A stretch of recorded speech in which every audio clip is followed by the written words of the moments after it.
There we go. All right, tell me who you are. I'm Bronnie Walker, and I work for Headspace, the National Youth Mental Health Foundation. Great. What do you guys do?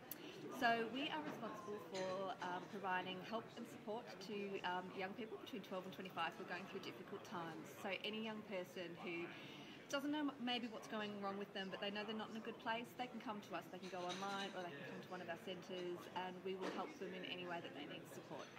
All right, so you are the social media person there. I am indeed. And one of the things that we hear a lot about is, questions around how do you work with underage kids in social media in a way that's safe? And you guys have the added conundrum of working with kids who have mental health issues. Yes, the key focus of ours is mental health issues as well as youth suicide. Yeah. So how do you guys manage to do that in a way that's healthy and productive for you?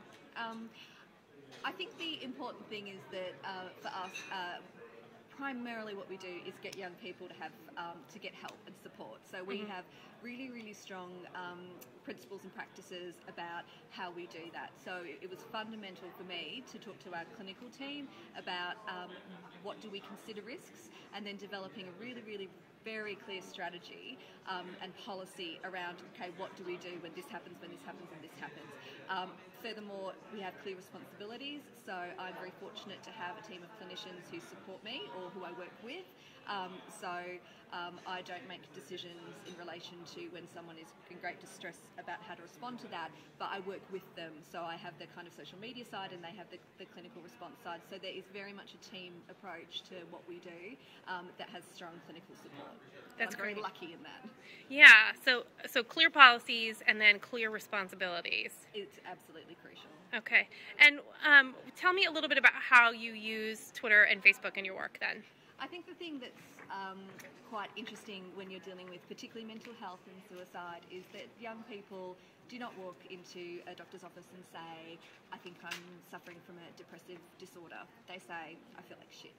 They say, I'm stressed, or I don't feel myself, or I don't want to talk to anybody. And that's what we talk about. That's what we focus on. We talk about the things that worry young people. And that can be anything from exam stress to just feeling like crap and how do I cheer myself up? How do I get myself out of this? Or how do I get help? Who do I talk to?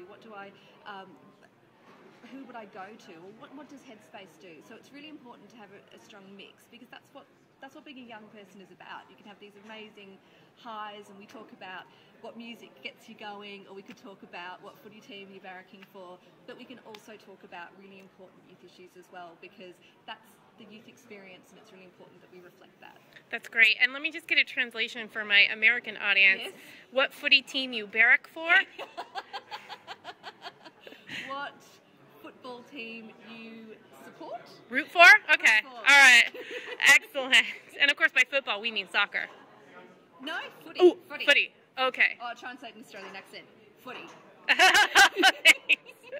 All right. Thanks very much. Thank you.